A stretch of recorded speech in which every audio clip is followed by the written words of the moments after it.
Alright guys, today we're going to be comparing the iPhone 15 Pro Max to the Pixel 9 Pro XL. A lot of people have been telling me they're thinking about switching from the iPhone to the Pixel 9 Pro.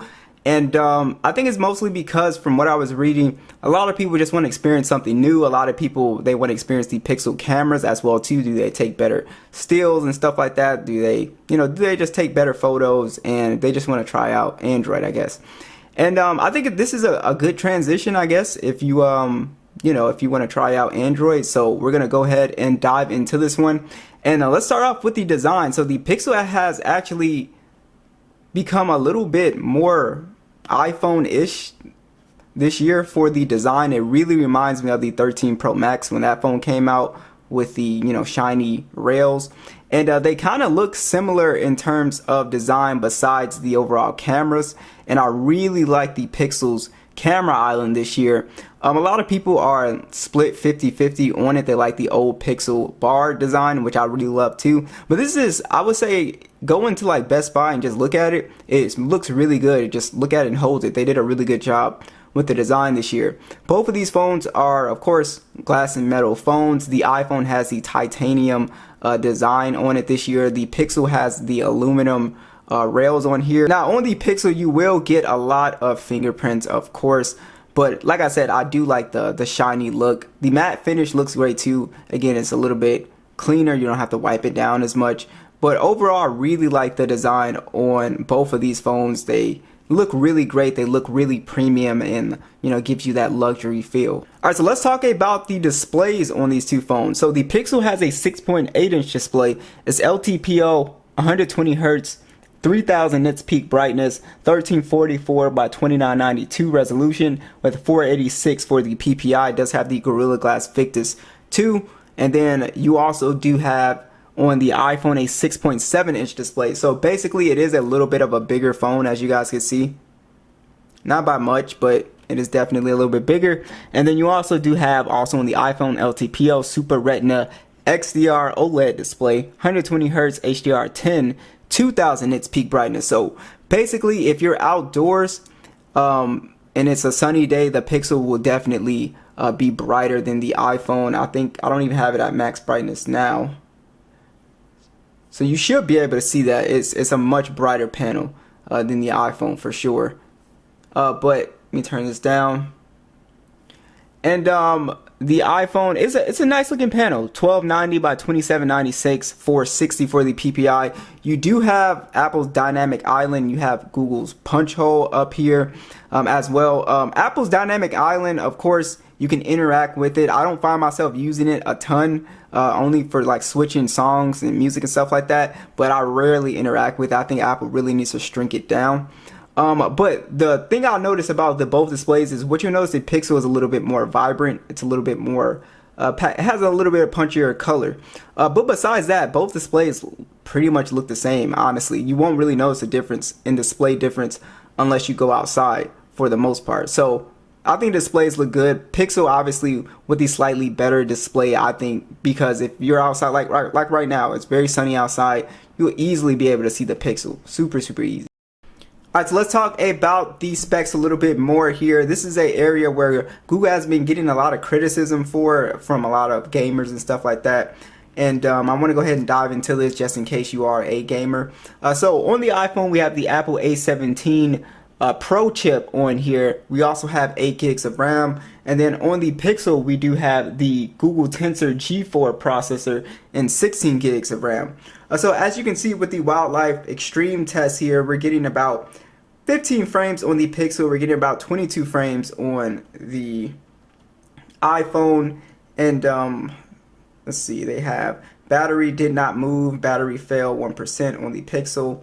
And then the frame rate, we got 11 to 30. On the Pixel, we got 10 FPS to 19 FPS. All right, let's check out these speakers at max volume. We'll start with the iPhone.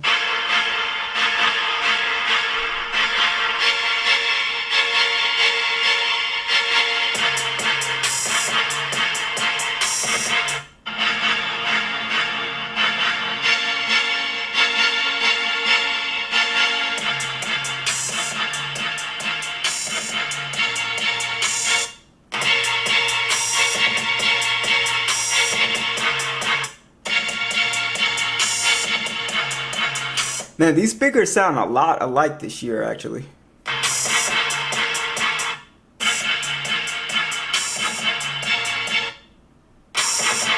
I think the iPhone's bass is hitting a little bit harder. Yeah, because I can feel it more on the table. Yeah, the sound quality is extremely close here. If you want a more bassier sound, the iPhone definitely has a little bit more punch to the bass for sure there. I do want to talk about the biometrics here. Apple's Face ID is on here. It's very secure. It works pretty, really well.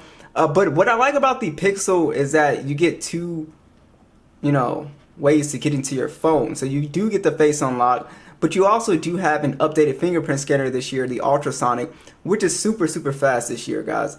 So I like having two methods. So I really like the Pixel, or just Android in general, for that. I wish Apple would also introduce, a second option, Touch ID in the power button or something like that. But yeah, I like having two options, so I really like, the Pixel here for this. If we take it over to Geekbench here, you can see again the iPhone pretty much, just dominates the Pixel in these benchmarks. It's not even close in the multi-core. So if you're not like a power user or a gamer, I wouldn't worry about the benchmarks and stuff like that, because the Pixel is plenty enough fast for doing your everyday tasks and stuff like that. Yes, the iPhone is going to be faster, but like I said, you would have to put it side by side to really notice the difference, right? Because they're pretty much, the iPhone will be faster in some cases, but like I said, you won't really notice that big of a difference. It's not enough for people to notice. And like I said, animation wise, the Pixel is still pretty smooth. I don't know why iPhone is glitching right there. But yeah, so if you're just a normal person, you play games casually, you're just doing normal stuff on your phone, you will be perfectly fine with the Pixel. Alright, so when we actually hop into a game, yes, this is a downgrade in terms of just the overall gaming experience. I would say if you're a casual gamer, you probably don't care. You can come in here and play PUBG, and your best settings is only HDR Extreme, pretty much. But you can come in here and play PUBG, Call of Duty, and you can come here and play pretty smoothly for the most part. Now with the iPhone, it's just better optimized, and the overall chip is more powerful. So you can see why I said it's a downgrade. We're at 120 frames on the iPhone here. So yes, if you're a competitive gamer, this is actually a pretty big downgrade in terms of gaming. You'll see this across the board. Genshin, what else? Call of Duty, whatever popular games. It's just an overall better gaming phone. But if you're a casual gamer, I wouldn't really worry about it, because you're probably just playing a match or two and you're out. Talk about cameras. This is one of the reasons why a lot of people upgrade and for the Google cameras. Like, I'm a huge fan of Pixel cameras. I use it to film on my shorts. I love taking pictures with this phone as well too.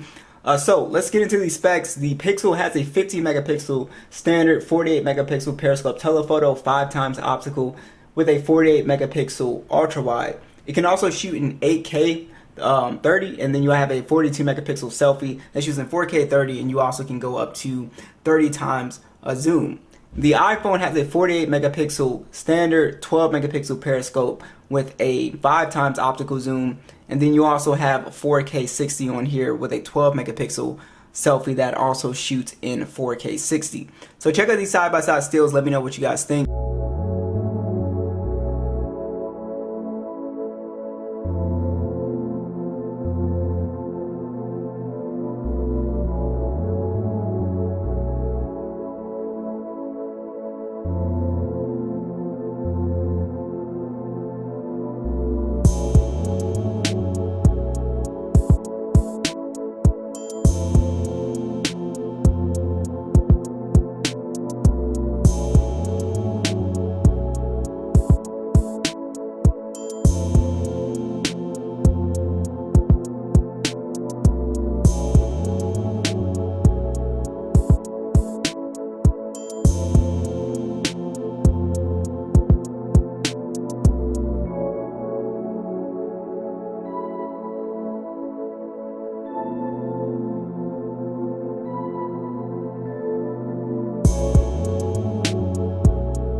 Now, as far as the battery life goes, the Pixel does have a 5060 milliamp hour battery, 37-watt charging.